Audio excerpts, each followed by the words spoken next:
오라, 우리가 여호와의 산에 올라가서 야곱의 하나님의 전에 이르자. 그가 그의 도를 가지고 우리에게 가르치실 것이니라. 우리가 그의 길을 행하리라 하리니 이는 율법이 시온에서부터 나올 것이요 여호와의 말씀이 예루살렘에서부터 나올 것임이라. 아멘. 만군의 여호와 하나님, 변함없는 사랑으로 우리를 인도하시고 구별된 성일의 성소로 나와 하나님의 영광과 권능을 보게 하시니 감사합니다. 주님 베풀어 주신 큰 은혜 입은 저희들 다시 베풀어 주실 그 크신 사랑과 은총을 기다리며 주님 전에 나와 예배하오니 이 시간 역사하여 주시어서 성령으로 인한 감동과 기쁨이 예배 가운데 넘쳐나게 하여 주시옵소서. 오직 성삼위 하나님께서 영광을 받으시는 시간 되기를 원하오며 예수님 이름으로 기도하옵나이다. 아멘.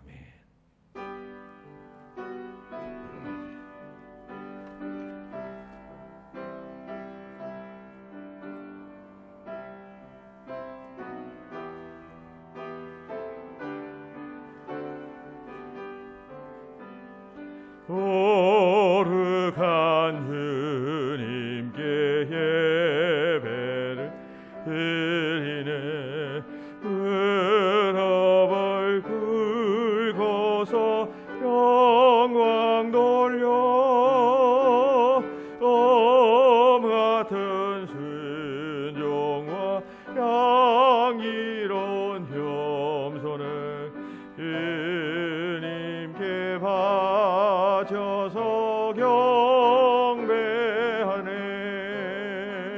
주 앞에 삼가서 겸손히 행하며 주 너를 언제나 돌보시리.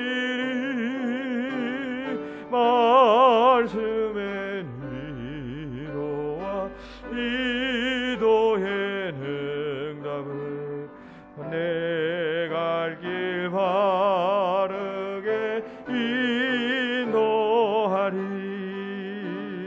주 앞에 설 때에 두려워 말아라. 하나는 우리를 도우시리.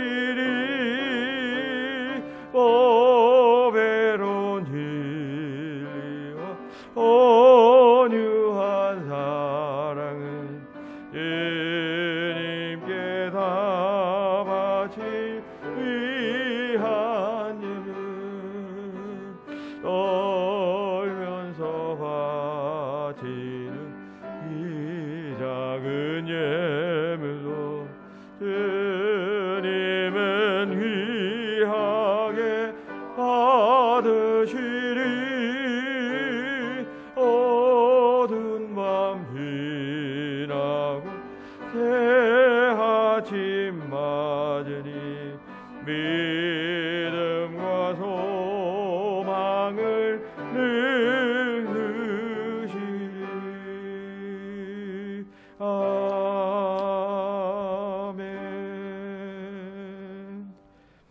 26번 교동문 시편 50편 말씀 한 절씩 교독합시다.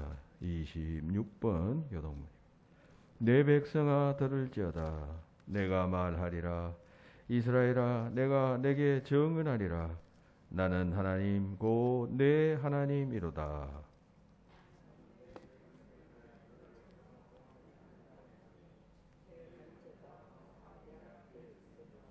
내가 내 집에서 숫소나 내 우리에서 순염소를 가져가지 아니하리니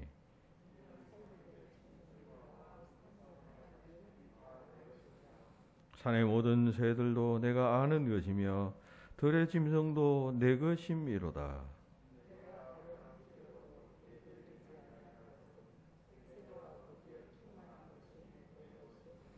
내가 수소의 고기를 먹으며 염소의 피를 마시겠느냐?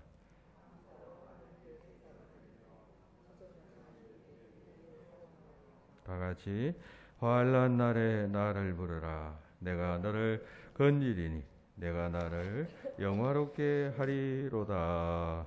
아멘. 다 같이 참회의 기도를 드립시다. 우리를 사랑하시는 하나님 베풀어 주신 은혜 기억하면서 겸손히 또다시 우리 자신을 돌아봅니다. 소는 그 임자를 알고 나귀는 그 주인의 구유를 안다 하셨는데 큰 사랑 받은 저희들은 그 하나님의 사랑의 깊이와 넓이를 알지 못하고 베푸신 은혜의 너무나도 크심을 깨닫지 못하여 합당한 삶을 살지 못했었습니다. 때로 거역하였고 그릇된 길로 가다가 채찍에 맞고 징계를 받으며 고난을 당했습니다. 병들고 피곤하고 성한 곳 하나 없지만 아직까지도 마음이 완악하여 온전히 하나님께 돌아가 순종하지 못하고 있습니다.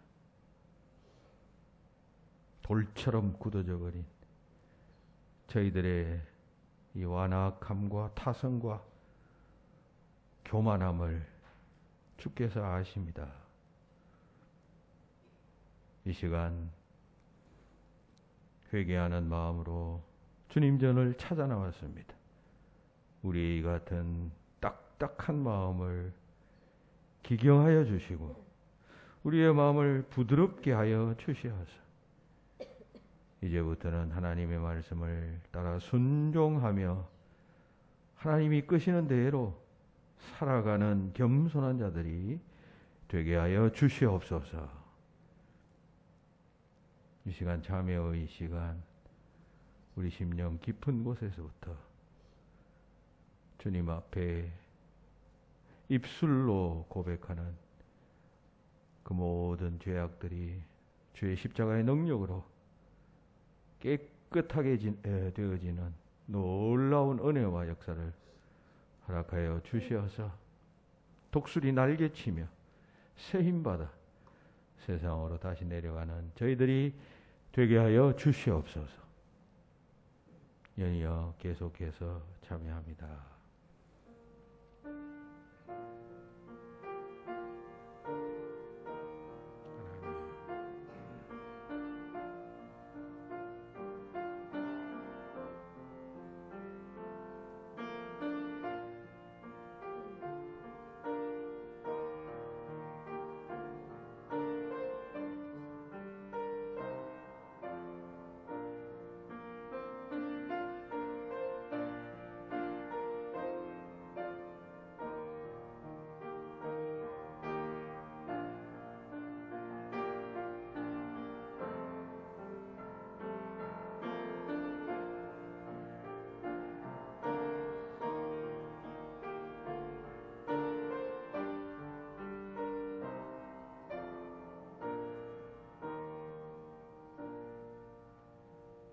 내가 여호와인 줄 아는 마음을 그들에게 주어서 그들이 전심으로 내게 돌아오게 하리니 그들은 내 백성이 되겠고 나는 그들의 하나님이 되리라.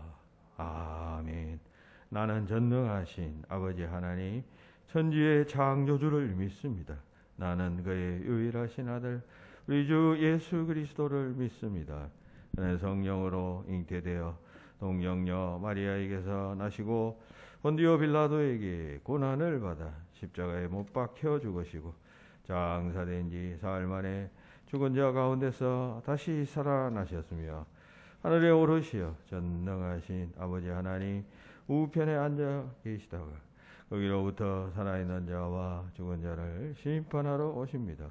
나는 성령을 믿으며 거룩한 공교회와 성도의 교제와 죄를 용서받는 것과 몸의 부활과 영생을 믿습니다. 아멘. 최재희 권사님 기도하시겠습니다. 감사하신 하나님 아버지, 힘들고 지치는 한 주간도 함께해 주시다가 거룩한 주일 예배의 자리에 불러주셔서 감사를 드립니다.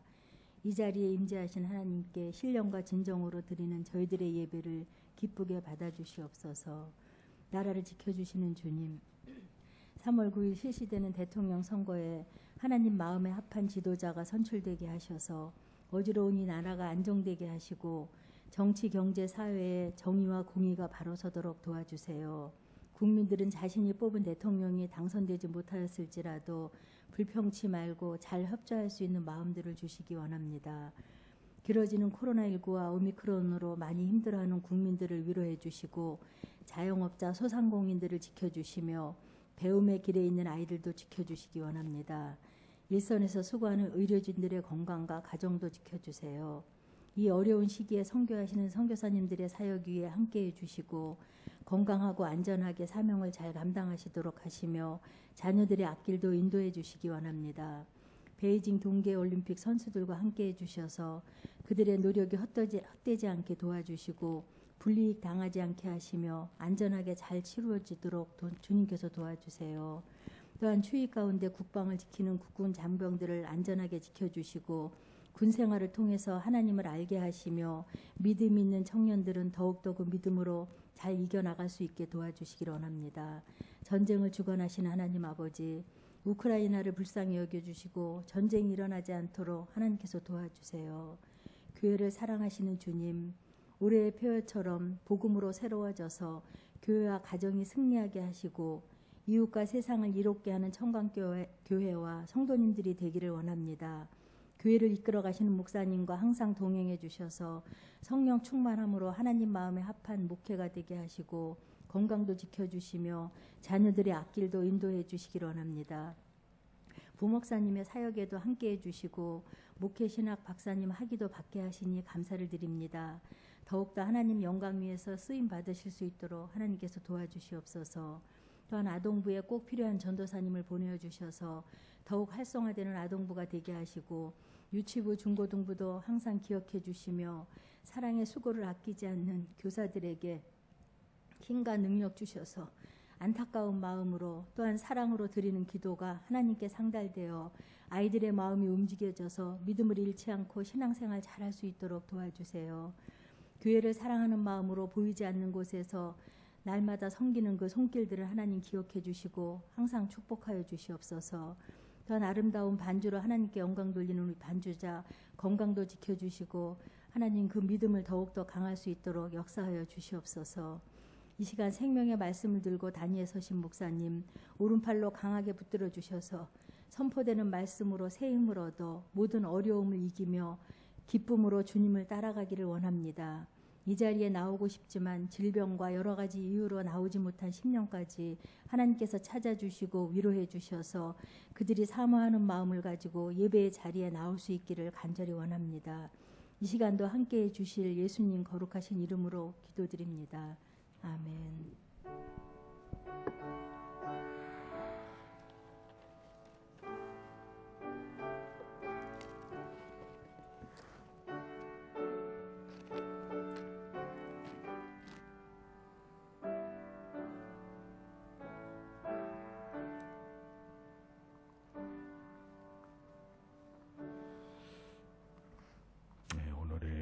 말씀은 요한복음 4장 19절부터 24절까지입니다. 요한복음 4장 19절부터 24절까지의 말씀을 제가 봉독하겠습니다. 여자가 이르되 주여 내가 보니 선지자로소이다. 우리 조상들은 이 산에서 예배하였는데 당신들의 말은 예배할 곳이 예루살렘에 있다 하다이다. 예수께서 이르시되 여자여 내 말을 믿으라. 이 산에서도 말고 예루살렘에서도 말고 너희가 하나님께 예배할 때가 이르리라. 너희는 알지 못하는 것을 예배하고 우리는 아는 것을 예배하노니 이는 구원이 유대인에게서 남이라. 아버지께 참되게 예배하는 자들은 영과 진리로 예배할 때가 오나니 곧 이때라. 아버지께서는 자기에게 이렇게 예배하는 자들을 찾으시느니라. 하나님은 영이시니 예배하는 자가 영과 진리로 예배할지니라. 아멘.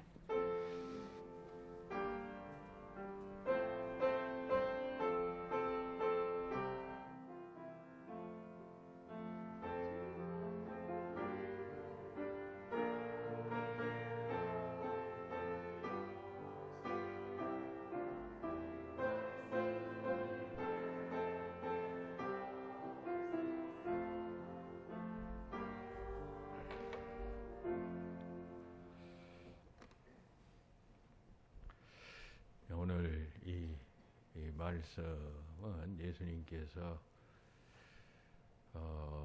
유대 교권자들과의 이제 충돌을 피하기 위해서 그 사마리아를 거쳐 이제 갈릴리로 올라가는 노상에서 일어난 일에 대하여 말씀하고 있습니다. 그러니까 예수님께서 이제 북쪽으로 남쪽에서 북쪽으로 이렇게 이동하는 가운데 그 사마리아 지방이라 하면 우리나라로 치면 도를 의미하겠습니다. 경상도, 전라도 이런 식으로 그런 지방에 수가라고 하는 성이 있었는데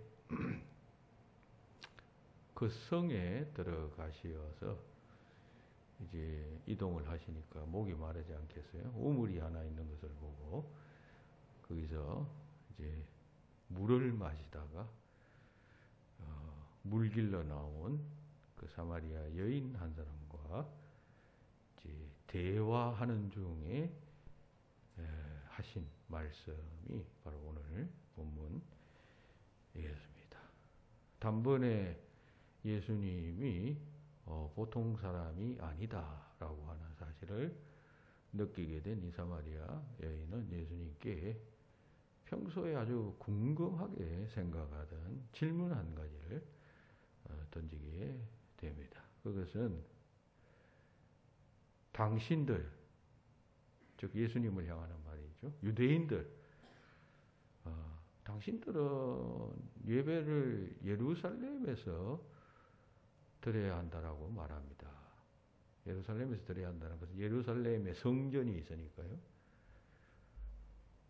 거기서 예배를 드려야 한다고. 우리 사마리아 사람들은 아니다.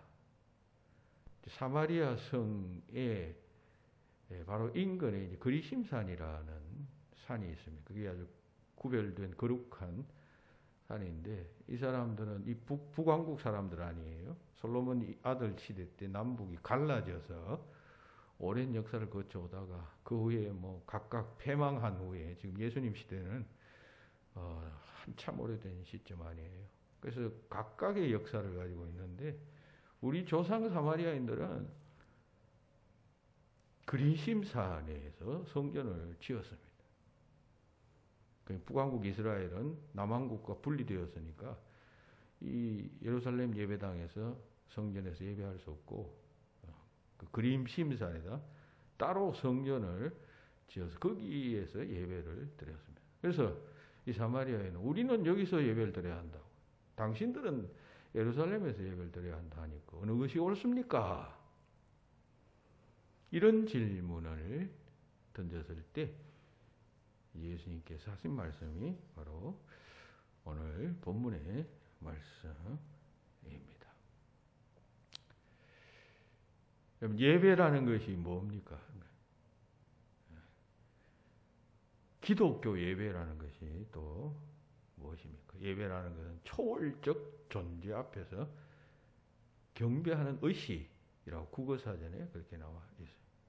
그럼 기독교 예배라는 것은 여기 초월적 존재이신 삼위 하나님, 우리가 믿는 하나님, 이 하나님께 경배와 존경을 표하는 것 혹은 의식이라고 하겠습니다.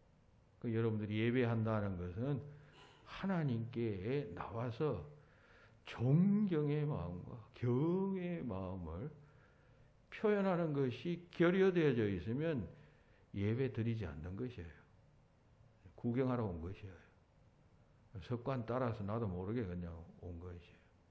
그렇지 않고 하나님 앞에 예배하러 나올 때 나를 구원하신 하나님, 세상을 창조하신 하나님, 인간의 생사하복을 주장하시는 그 놀라우신 하나님 앞에 감사합니다.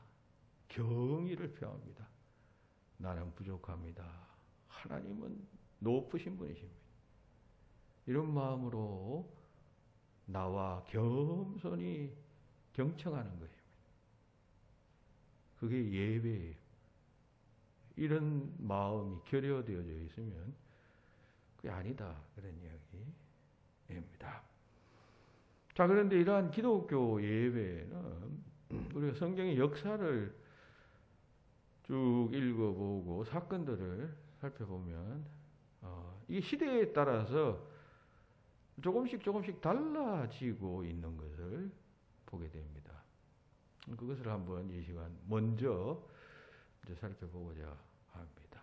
시대별로 달라졌다 할 때 그 시대를 나누면 이제 천지 창조 시대 때부터 그 족장 시대 때까지가 아마 최초의 성경에 나타난 시대라고 할 것입니다. 이때의 예배는 한마디로 제단 예배였습니다. 제단 예배. 제단 예배라 하면 뭐 돌단을 쌓든지 해서 거기다가 희생 제물을 그냥 죽여서 자신의 죄를 대신해서 이 동물을 죽입니다. 내가 죽을 수 없으니까. 그러니까 이 대신 이 동물을 죽여서 내가 속죄합니다. 하나님께 소원합니다. 약속합니다. 이런 의미의 예배를 드렸습니다. 우리 창세기에 보면 야곱, 또 아브라함, 이삭 이런 사람들은 다 그런 예배를 드렸던 것을 알죠. 소위 제단 예배의 형태를 띄었다. 이제 두 번째 시대는 출애굽 시대입니다. 이때는 시내 광야에서 이스라엘 백성들이 하나님의 율법을 받게 됩니다. 시내산에서 하나님께서 율법을 주셨죠. 모세를 통해 십계명을 비롯한. 그래서 그 후부터는 이 율법에 의거해서 하나님 앞에 예배합니다. 율법에 규정된 예배는 성막을 이런 규정에 따라서 짓고 때로는 그것을 설치하고 때로는 해체해서 이동하면서 어느 곳에서 또 설치하고 해서 정한 날 정한 규정에 의해서 이렇게 예배하라 하나님께서 명령하십니다. 그래서 이것을 우리가 성막 예배라고 말하죠. 여기에는 찬양도 예물도 다 준비되도록 그렇게 드려졌습니다.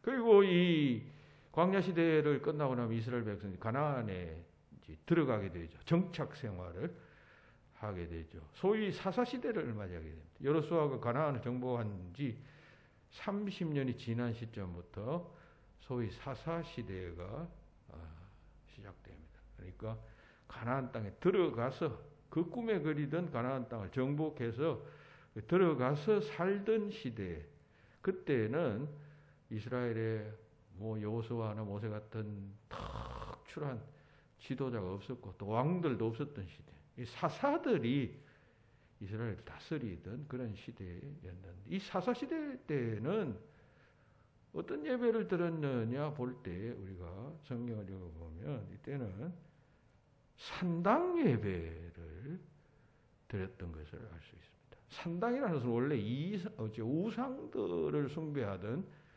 산 높은 곳에 위치한 그러한 뭐 우리나라로 치면 뭐 성황당 같은 그런 처소였습니다. 우상 숭배의 처소였는데 이스라엘 민족이 거기 들어가서 그들과 접촉하며 정착하며 살다 보니까 교류가 되지 않겠어요. 그러니까 이게 정해진 공간이 있다. 그동안은 성막을 통해서 그냥 왔다 갔다 하면서 이렇게 했는데 그런 시대는 이제 지나갔으니까 여기서 우리가 하나님께 예배를 드리면 좋겠다 해서 소위 산당 예배, 이것은 우상 숭배 의식과 이게 막 혼합되는 것이죠. 하나님께서는 이것을 원치 아니하셨어요. 원래 이것은 가나안 우상 숭배 장소였는데, 그러니까 거기에 그 우상 숭배 의식 가운데 아주 타락한 의식들이 있었습니다. 그런 곳에서 하나님께 예배한다 했으니까 그 신앙이 순수성이 보존될 수가 있겠어요? 자연히 그 산당 문화에 적게 되었고 산당에서 하나님을 예배하기에 이르게 되었습니다. 그러니까 이게 점점 더 많아지게 됩니다. 퍼져가게 됩니다. 우리 사사기 읽어보면 뭐 기브와 산당에서 하나님 앞에 예배드렸다 이런 말씀들 많이 나오잖아요. 근데 그게 하나님께서 원하시는 것이 아니었어요. 따라서 여호와 하나님 신앙은 이제 이 뭐라 그럴까요? 혼합주의의 형태를 띠고 산당 예배는 혼합주의 신앙의 온상이 되어져 버리고 말았습니다. 그렇겠죠? 사람이라는 것은 만나는 사람에 의해서, 접촉하는 사람에 의해서 영향을 받는 것 아니에요? 어릴 때부터 나쁜 친구를 만나면 나쁜 사람이 될 가능성이 높아지는 거죠.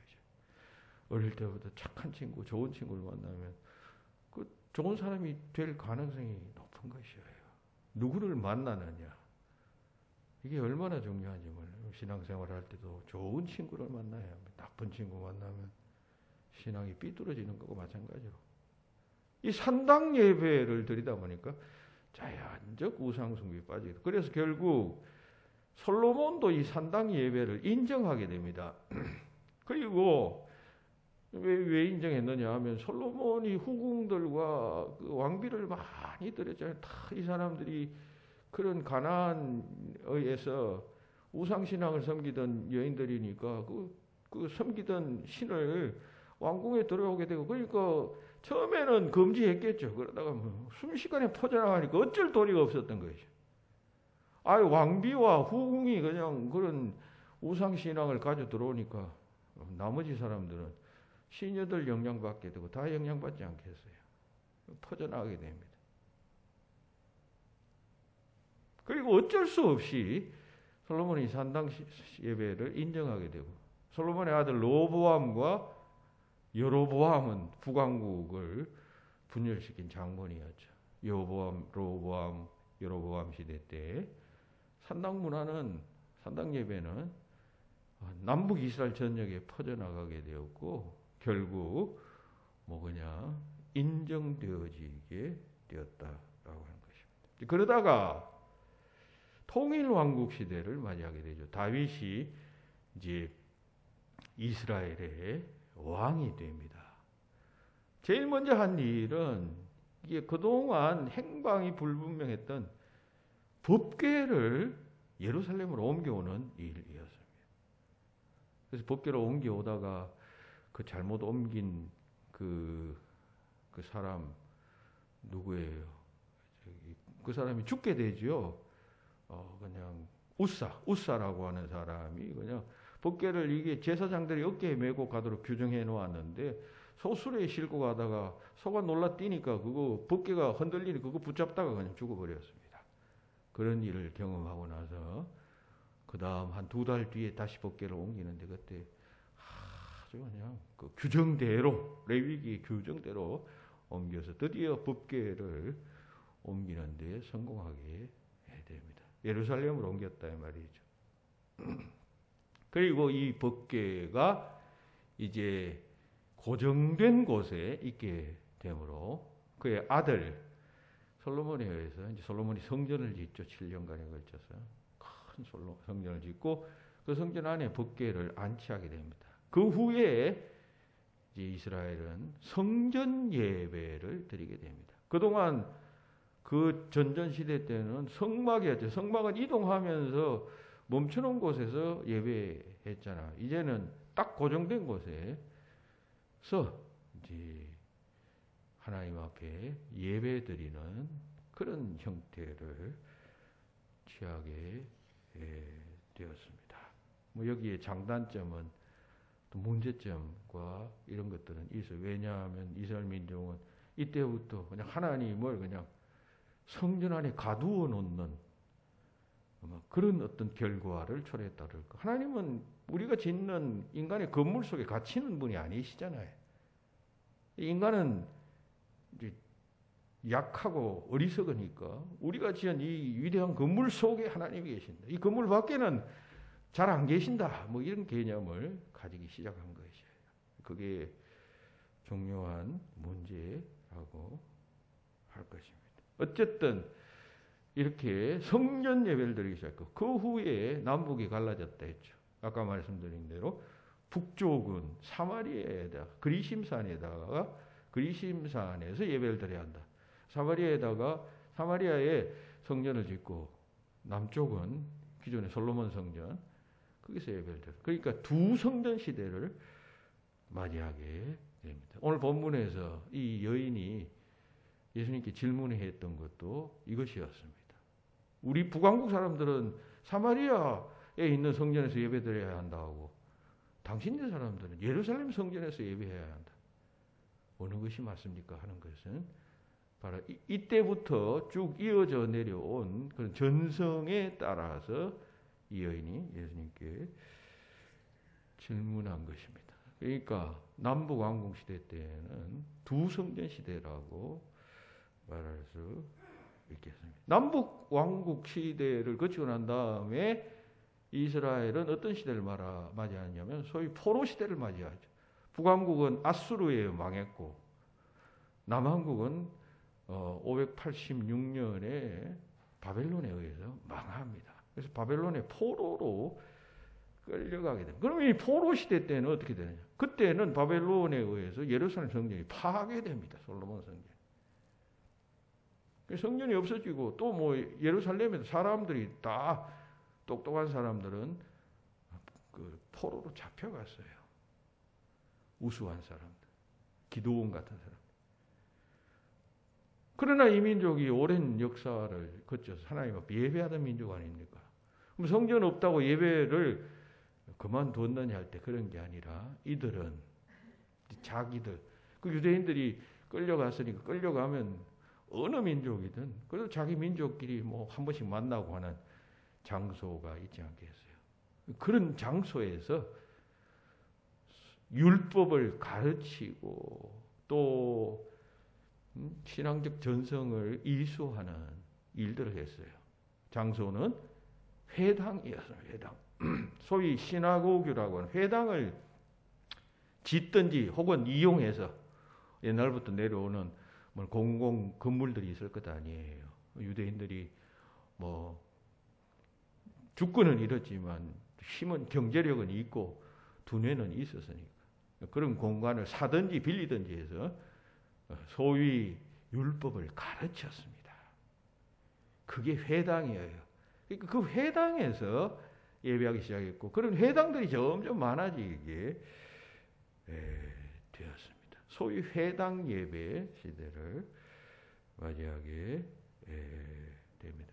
그리고 이런 회당은 이제 그 후에 다시 이제 그 스룹바벨 성전이 지어지고 그 후에 또 예수님 시대 때는 헤롯 성전이 지어지잖아요. 그 시대까지 계속 그 회당은 전성되어져 오는 것이에요. 그 예수님 당시에도 회당이 있었던 것이죠.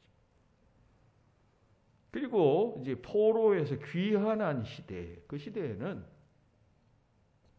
예루살렘을 이스라엘 민족이 돌아왔잖아요. 돌아와서 제일 먼저 한 것이 성전을 건축하는 일이었어요. 솔로몬 성전이 파괴되었잖아요. 이스라엘 민족은 성전이 필요하다. 우리에게 필요한 것은 먹고 사는 뭐 그냥 농기구나 이 곡식이 아니라 제일 필요한 것은 영적인 양식을 공급하는 성전이 돼서 지은 성전이 스룹바벨 성전이라고 해요. 그 스룹바벨 성전이라는 것은 그때 귀환한 지도자 이름이 스룹바벨이었기 때문에 따라 스룹바벨에 의해서 지은 성전이다 해서 스룹바벨 성전 혹은 또 제2의 성전이라고 그렇게 불렀어요. 그때 함께 귀환한 사람이 에스라, 느헤미야 이런 사람이 우리 구약 성경에 에스라, 느헤미야서 이런 것들은 다 그 시대 때 일어났던 일들에 대한 기록입니다. 그러니까 이 사람들이 이 제2성전에서 예배를 드렸어요. 이때 이 제2성전에는 그 중요한 언약궤가 이미 사라져 버렸어요. 언약궤가 언제 사라졌느냐 하는 문제는 또 이렇게 굉장히 긴 이야기인데 성경 속에는 출애굽 시대, 광야 시대 때까지 언약궤의 위치가 분명했습니다. 그러다가 사사 시대 때 언약궤의 이야기가 사라집니다. 그 후에 나중에 가서 이제 다윗 시대 즈음에 갑자기 이 언약궤가 등장합니다. 언약궤가 뭐 기랏 여라림 혹은 뭐 누구 어느 집에 한 서너 군데를 왔다 갔다 하는 소위 블레셋에게 이 법궤를 빼앗기는 뭐 그리고 그것을 찾고 빼앗고 하는 그런 장면이 나와요. 그리고 이제 다윗에 의해서 그 법궤가 예루살렘으로 이제 안치된다 했잖아요. 그래서 다윗이 그때 너무너무 기뻐서 그냥 벌거벗고 춤추다가 그 사울의 자기 와이프죠. 그 와이프인 그 미갈입니까? 그 사울의 딸이기도 하고 막 그 비웃는 모습이 성경 속에 기록되어져 있습니다만은 그러니까 제가 하고자 하는 이 제2 스룹바벨 성전에는 이 법궤가 없었어요. 사라져 버렸어요. 그럼 법궤가 어디 갔느냐 할 때 성경에는 기록되지 않아요. 그래서 이디오피아 같은 나라에서는 우리가 이 법궤를 가져왔다 해서 지금 이디오피아가 아프리카에서는 유일한 기독교 국가 아니에요. 그래서 우리가 그때 이 법궤를 우리가 가지고 있다. 그래서 법궤를 굉장히 중시하는 그런 기독교 전통이 있습니다만 어쨌든 스룹바벨 성전에서는 법궤가 없었기 때문에 그 법궤는 하나님의 임재의 처소 아니에요. 그 지성소에 둔 그 법궤 아니에요. 여기는 아론의 상난 지팡이, 그다음에 모세의 십계명 율법 두 판 이 거기 있었어요. 하나님은 그 광야에서 항상 이곳에 임재하셨거든요. 하나님 임재의 처소인데 그 제2 스룹바벨 성전에는 법궤가 없으니까 사람들이 뭐 그냥 이런 법궤도 없는 성전 이럴 거 아니에요.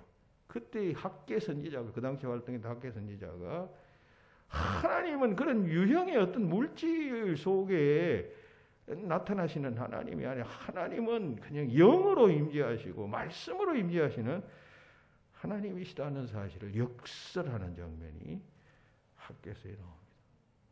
그러니까 이런 점으로 보아 솔로몬 성전 시대와 제2 성전 시대 때의 이러한 예배의 그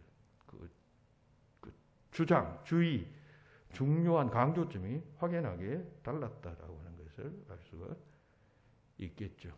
그리고 이제 포로 귀환 시대를 이어서 신약에서는 약 400년간 공백으로 나타납니다. 역사적으로는 뭐 소위 뭐 페르시아 시대 이후에 그다음에 뭐 그리스 시대, 헬라 시대, 그다음에 뭐 시리아 시대 뭐 이런 여러 그 시대를 거칩니다. 성경은 말라기 시대로부터 마태복음까지는 뭐 예수님 시대까지 한 400년간 공백이 어쨌든 이제 그 예수님 시대 때를 본다면 예수님 시대 때는 어떤 예배냐 할 때 소위 헤롯 성전 예배 시대였습니다. 이건 제3정년이라고 하죠. 스룹바벨 성전은 제2성전이에요. 제1성전은 솔로몬 성전이고, 그리고 헤롯 성전은 제3성전. 이 헤롯은 원래 유대인이 아니고 에돔 사람이었어요. 그래서 왕이 되었어요. 분봉왕, 로마에 의해서. 그러니까 유대인들로부터 지지를 못 받았어요. 그러니까 지지를 받기 위해서 소위 거대한 유대인을 위한 성전을 지은 것인데, 그게 바로 헤롯 성전이어요. 이 헤롯 성전을 거의 45년간에 걸쳐서 헤롯이 통치를 하면서 지은 것인데, 다 짓고 나서는 한 7년 후에 로마의 침략을 받아서 헤롯 성전이 다 파괴됩니다. 그래서 지금 예루살렘 가면 그 서쪽 성벽 하나만 남아있죠. 그게 그때의 성전의 서쪽 벽면이에요. 그때 파괴된 이후에. 어쨌든 예수님 당시에는 이 헤롯 성전에서 사람들이 예배를 드렸습니다. 그리고 신약 시대 때로 넘어와서 마지막 어디서 예배드립니까? 교회에서 예배하는 시대를 맞이하게 됩니다. 성령 강림 사건 이후에 이제 신도들이 모여 있는 그 모임, 소위 그것이 뭐 집이기도 하고, 혹은 또 회당의 어떤 모퉁이이기도 했으며, 때로는 박해를 받아서 동굴 같은 것이 되었고, 등등 어떤 장소, 뭐 장소에 크게 구애되지 않는 성도들의 모임의 장소에서 하나님 앞에 예배하기 시작했는데, 이때의 예배의 내용은 교육, 가르침, 가르쳐야지 않겠어요? 예수님이 누구신가, 무슨 일을 하셨는가, 또 성경, 이때도 기독교인들은 구약 성경을 경전으로 생각했어요. 성경을 읽고 기도했고 세례 성찬 예식을 베풀었고, 그리고 헌금했고 또 축복 기도했고 등등 이런 요소들로 예배를 드렸고, 그런 요소들이 오늘 우리 기독교 예배의 기본 요소가 되었다라고 하는 것입니다. 자, 길게 이야기했는데 자, 이러한 하나님 예배의 형태는 하나님께서 족장시대 때부터 창조 이후로 지금까지 똑같이 이렇게 예배하여라라고 딱 정해준 것이 아니에요. 계속 변해왔죠. 시대에 따라서, 상황에 따라서 이런 형태로, 이런 장소에서, 웅장한 성전에서, 혹은 성전이 없어질 때는 그냥 회당에서, 혹은 요즘 시대 때는 집에서, 혹은 또 그냥 감옥소에서, 혹은 동굴에서. 이것은 무엇을 말하느냐 할 때, 하나님께서는 예배의 어떤 외적 형식을 보다 중요시 하는 것이 아니라, 아까 말씀드린 예배라는 것이 하나님 앞에 경외하는 마음과 존경하는 마음을 표현하는 것이라고 했잖아요. 그처럼 하나님께서는 예배의 정신을 중시하신다라고 하는 메시지가 이 역사적 예배 형태의 변천 과정을 보면서 우리가 알 수 있게 됩니다. 그러므로 우리가 하나님 앞에 지금 이 시대는 지금 이러한 형식으로, 기독교 예배는 이런 형식으로 지금 정착된 것 아니에요. 이런 예배 속에 우리가 그 형식이 중요한 게 아니라, 내가 1시간 나와가지고 묵도부터 축도 받을 때까지가 앉아 있었다, 그래서 내가 하나님 앞에 예배했다는 것이 아니라, 이 예배하면서 어떤 마음으로, 진정 그 예배의 본질적 의미, 하나님을 경외하고, 그리고 감사하고, 그리고 그냥 그것을 느끼는 마음으로, 그 크신 하나님이 나를 구원하셨다는 그 은혜에 대한 감사와 겸손한 마음으로 그거 드리고 있느냐 하나님은 보시는 것이에요. 이 아이가 지금 이 사람이 지금 주일날 내가 정해준 날에 1시간 동안 교회 다니고 와서 앉아 있느냐 안 앉아 있느냐 이걸 보시는 게 아니라, 그 내면의 정신을 하나님은 주목하신다. 이런 것을 우리가 알 수가 있어요. 오랜 족장 시대 때부터 지금 기독교 시대 때까지 쭉 내려오면서 이렇게 예배가 막 달라졌잖아요. 형태가 막 변했잖아요. 변했다는 것은 하나님께서 그 형태에 지금 딱 정해서 그걸 원하시는 것이 아니다는 것을 알 수가 있죠. 이런 이 시대에 따라서 이런 예배, 또 시대가 변하면 이런 예배, 또 성전이 있을 때 성전에서 성전이 없으면 그럼 예배를 못하느냐 하면 그게 아니었잖아요. 다른 예배를 또 하나님께서 받으시잖아요. 그러니까 우리가 두 번째 파트에서 중요하게 생각하는 것은 하나님은 정신, 그 예배의 정신을 받으신다 라고 하는 것이죠. 그러면 하나님께서 원하시는 예배는 뭐냐 할 때 오늘 본문이 그 대답을 하고 있습니다. 지금 사마리아 여인은 예배의 장소를 묻잖아요. 예배의 형태를 묻는 거죠. 어떤 예배를 드려야 합니까? 이렇게 질문하는데 예수님께서는 그게 중요한 것이 아니라 예배자는 정신이 중요하다. 어떤 자세로, 어떤 마음으로 드리는가. 그것이 중요하다는 차원으로 오늘 본문을 통해서 말씀합니다. 예수님의 대답은 뭡니까? 영과 진리로, 구성경에는 신령과 진정으로 이렇게 표현했어요. 그게 지금 요즘 성경에는 영과 진리로 이렇게 예배해야 한다. 그런 시대가 온다. 이런 말씀을 하셔요. 그러니까 예배에서 중요한 것은 영과 진리로 예배하고 있느냐 아니냐 하는 것이지 그리심산이냐 혹은 또 시온산이냐 어디서 예배하느냐 청광교회냐 불광교회냐 그게 중요한 것이 아니다. 그런 이야기입니다. 공동번역 성경에는 영과 진리로라고 하는 말은 영적으로 참되게 이렇게 번역해 놓았어요. 그 예배할 때 영적으로, 영적이라는 것은 하나님 앞에서 어떻게 생각하느냐, 이게 영적이에요. 그죠? 하나님 없이 살아가는 사람은 영적인 삶을 사는 게 아니고 어디든지 하나님이 계시고 하나님 앞에 내가 어떻게 살아가느냐 하는 마음 가지고 살아가는 것을 영적인 삶이라 그래요. 영적인 삶. 그죠? 신앙적인 삶. 뭐 그렇게 말해도 될 것입니다.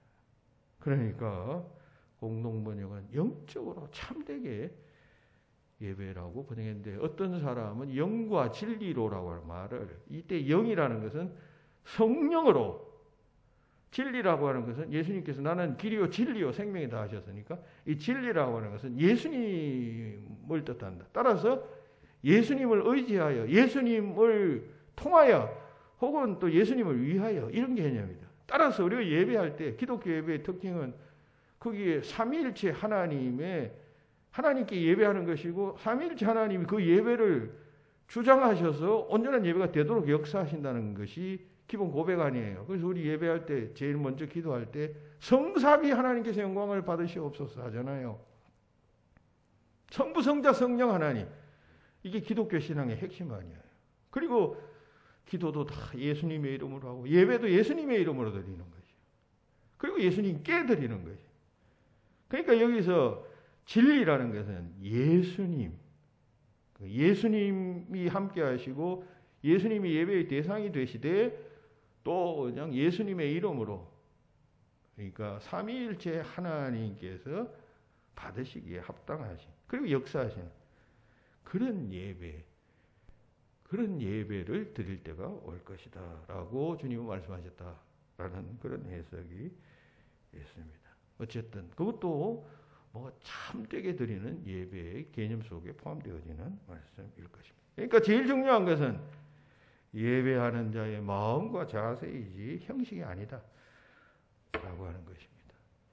성경 말씀에 특히 신약 말씀에는 우리 드리는 예배가 그런 차원의 예배가 되어져야 한다는 것을 말씀하는 곳이 여러 군데 나와요. 그중에 세 군데를 소개하면 에베소서 5장 19절로 20절에 보면 말씀합니다. 시와 찬송과 신령한 노래들로 서로 화답하라.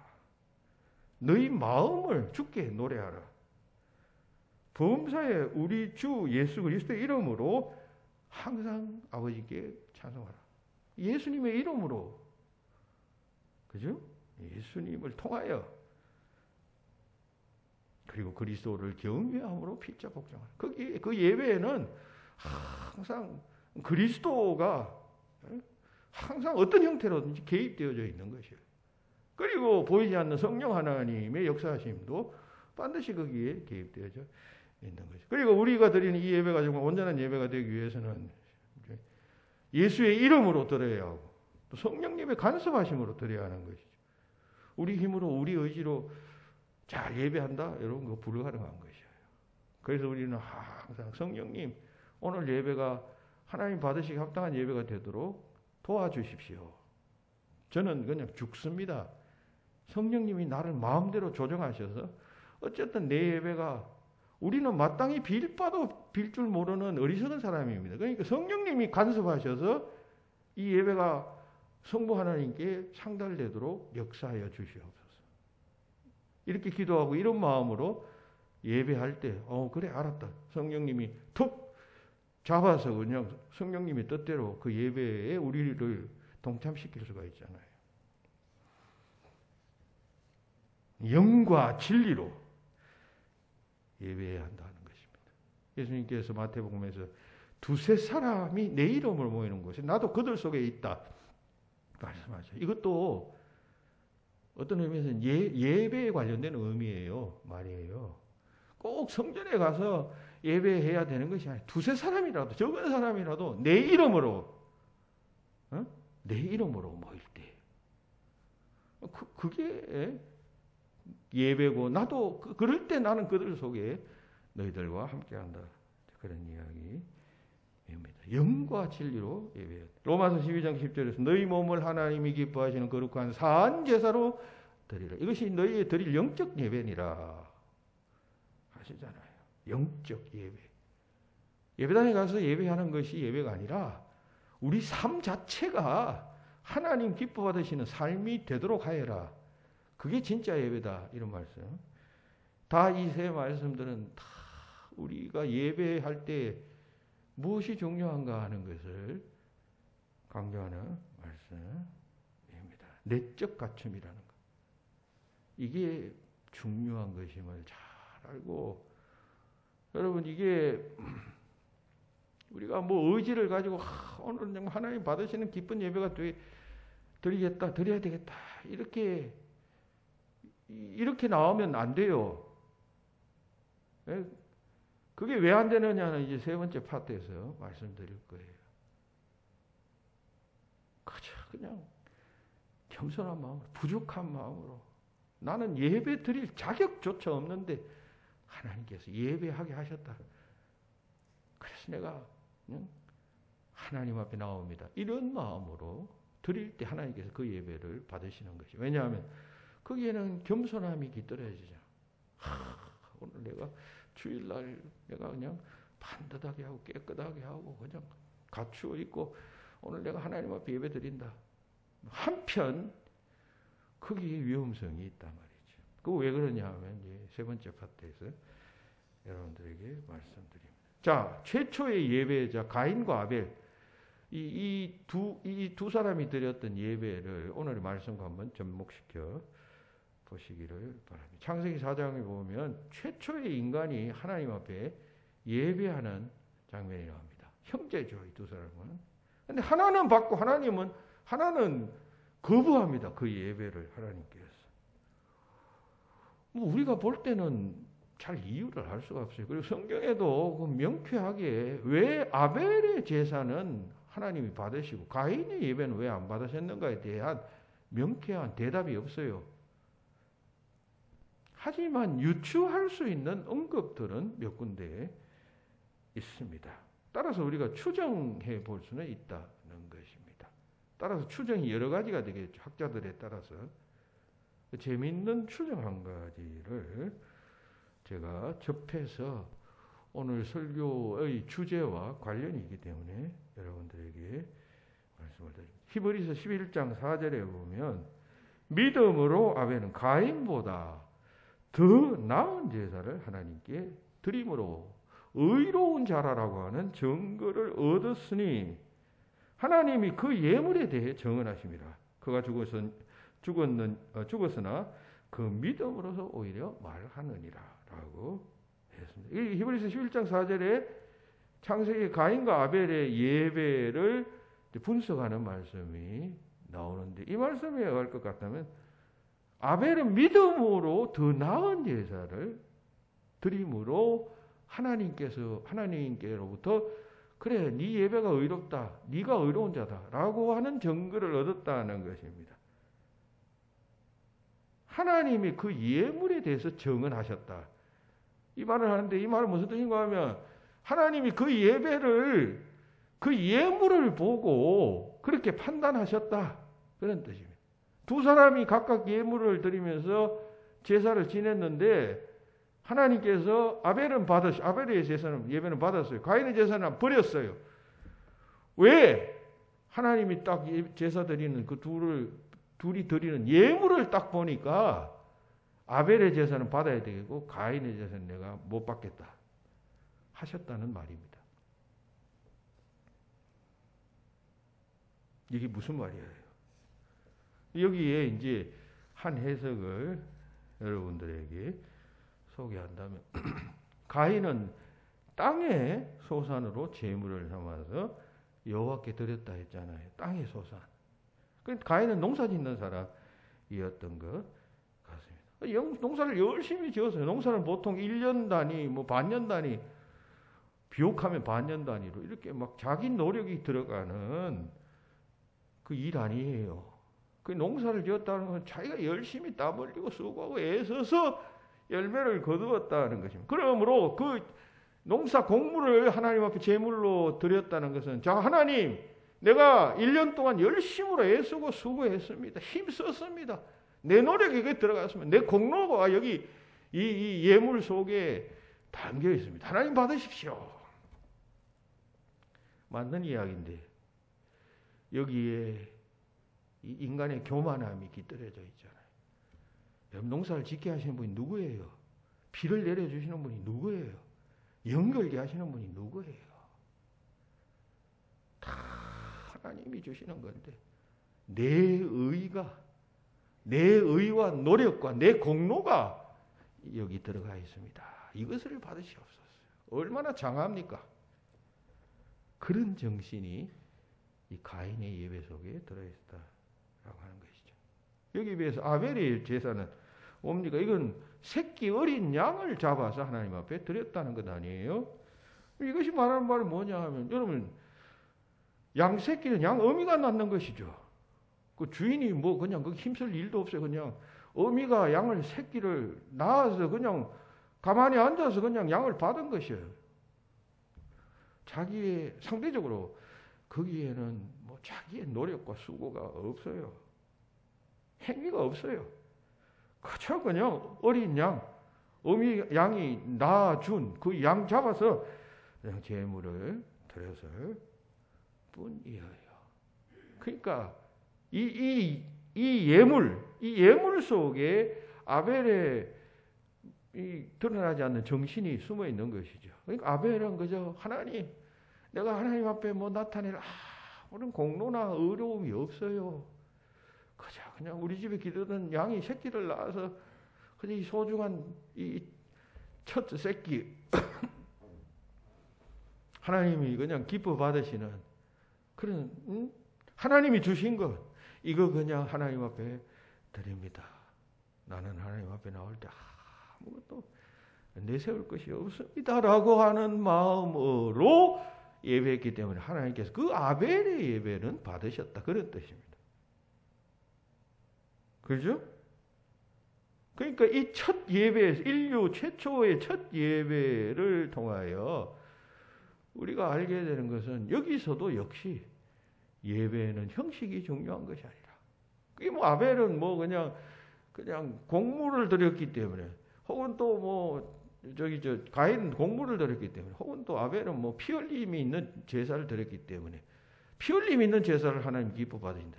그런 게 아니라 어떤 마음으로 어떤 정신으로 하나님 앞에 드리느냐에 의해서 거부되기도 하고 수납되기도 한다는 사실. 예배의 정신이 어떠하냐.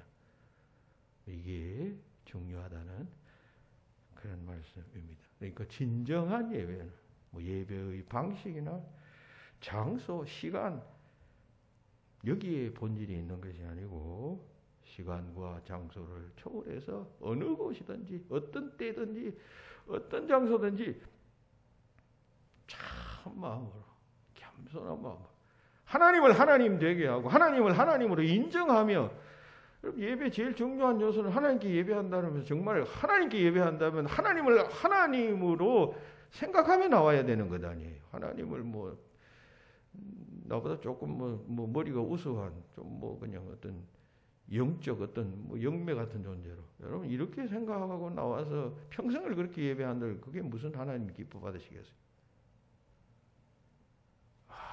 어떤 마음으로 드리느냐, 어떤 정신으로 하나님 앞에 예배하느냐, 이것이 중요하다는 것을 예수님께서 오늘 본문과 또 이 최초의 예배를 통해서 말씀하시고 있습니다. 말씀을 맺습니다. 여러분, 이런 유머가 있어요. 소위 없다 시리즈. 10대는 철이 없답니다. 철이 없다. 20대는 답이 없다. 30대는 집이 없답니다. 40대는 돈이 없다. 50대는 뭔지 알아요? 50대는 일이 없답니다. 60대는 낙이 없답니다. 낙이. 70대는 이가 없답니다. 80대는 영감이 없답니다. 90대는 다 필요 없답니다. 다 필요 없대요. 90대. 어느 정도 일리 있는 공감이 되는 부분들이 있습니다. 없는 것이 많아요. 그게 인생이에요. 그런데 나이를 초월해서 모든 연령대에 없기 쉬운 것이 하나 있다면 그것이 무엇일까요? 그건 바로 영과 진리로 하나님 앞에 예배하는 자가 잘 없다는 사실입니다. 여러분, 우리가 진정으로 하나님 기뻐 받으시는 예배를 드릴 때 하나님께서는 흡족해 하십니다. 그죠? 그러니까 그러기 위해서는 영과 진리로, 그러기 위해서는 영과 진리라는 부분에 대해서 우리가 더 많은 스터디가 필요할 것입니다. 어떻게 드리는 것이 영적인가? 어떻게 드리는 것이 진리로 드리는 것인가? 더 많은 공부를 해야 할 것입니다. 차츰차츰 알아가심으로써 온전하게 하나님께 예배함으로 하나님께 기쁨 드리는 여러분들이 되시기를 주의 이름으로 축원합니다. 기도하십시다. 예배 받으시기를 원하시는 하나님, 영과 진리로 드리는 예배를 하나님께서 원하신다 하신 예수님의 말씀, 우리 신비에 새겨 예배할 때마다 하나님 기뻐하시는 영과 진리로 드리는 예배자가 되게 하여 주시옵소서. 원치 않는 재난 같은 전염병 때문에 달라진 예배 환경 속에서도 어느 곳에서든지 어느 시간이든지 영과 진리로 예배할 수 있음을 저희가 잘 알고 바른 예배자로서 하나님 앞에 설 수 있게 하여 주시옵소서. 예수님 이름으로 기도하옵나이다. 아멘.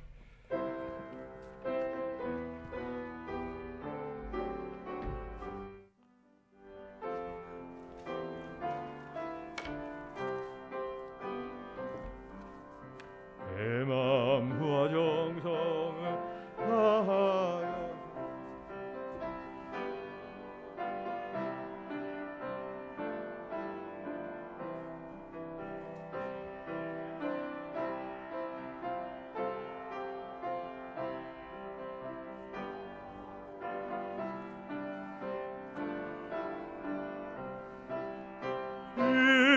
주께서 우리에게 명하시니 명령 따라 날 위해 지는 원수라도 언제나 너그럽게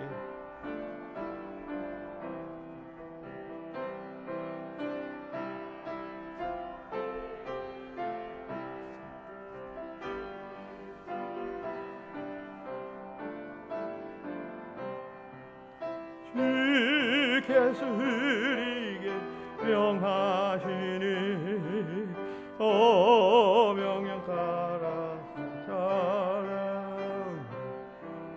나 항상 주님을 멀리하고 형제를 사랑하지 하였네. 이러한 죄인을 사랑하사 주께서 먼 걸려 죽으셨네. 속죄의 큰 사랑 받으니모 내 생명 다가 증거하니.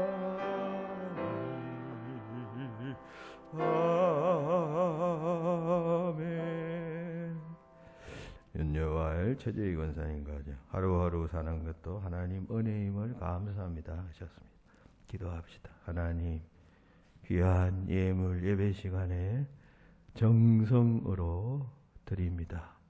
바치는 손길, 영과 진리로 주님 앞에 드리는 손길들 기억하시고 주님 기뻐 받으시는 귀한 몸과 마음 예물 되게 하여 주시옵소서. 오늘 말씀을 통해 또 아벨의 예물, 가인의 예물이 수납되고 거절된 것은 그 예물의 정신 속에 깃들어져 있는 마음 이었음을 우리가 깊이 생각하며 주님 앞에 바른 예배자로 나의 알마다 설 수 있도록 주님 인도하여 주시옵소서.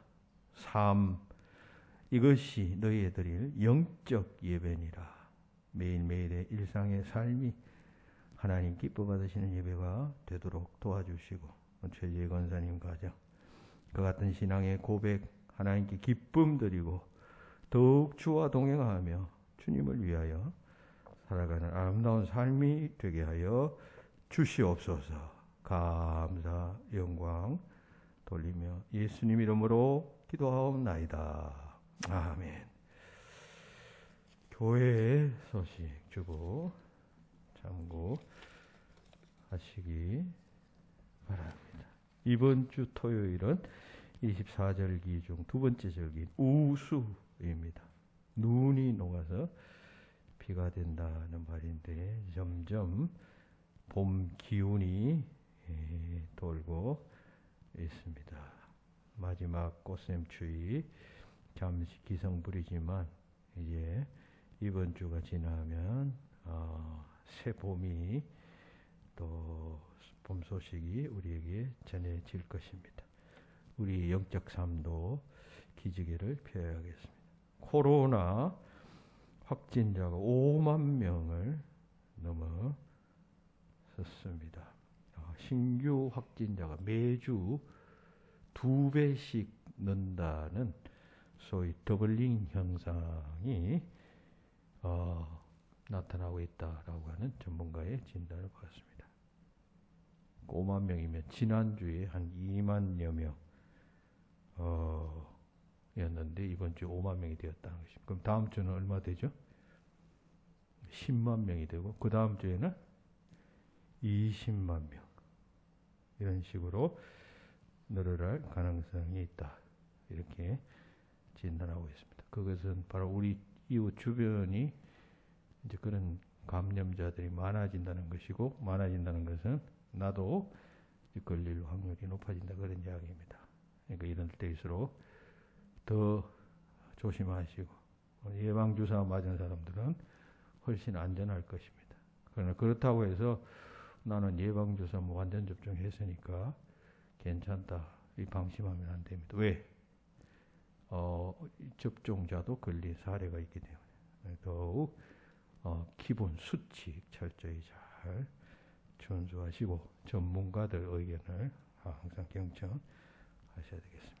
교회 요람 제작 중입니다. 신임 집사님들은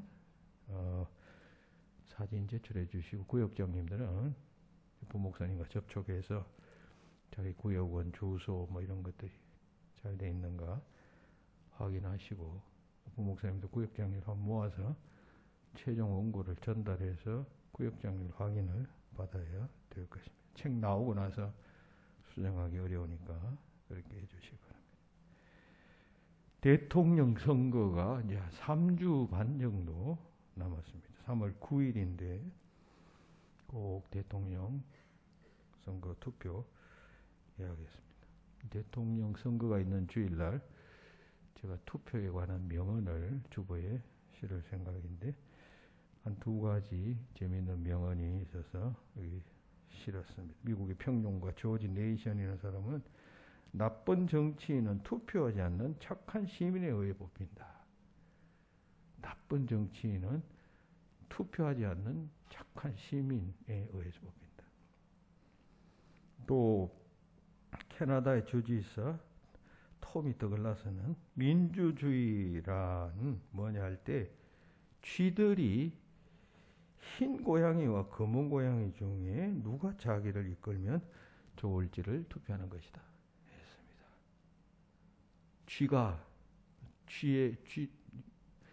쥐는 천적이 고양이 아니에요. 그러니까 쥐가 검은 고양이를 선택하는 것이 우리에게 안전할 것인가? 흰 고양이를 선택하는 것이 우리에게 안전할 것인가? 그거 투표하는 것과 같다는 것입니다. 우리는 너무 투표를 대통령 뽑는 것을 뭐 도덕 군자를 뭐 선택하고 흠이 없고 뭐 이런 사람을 우리를 아주 뭐 행복하게 해줄 그런 자를 뽑는 것으로 기대를 하는데 그건 너무 높은 기대예요.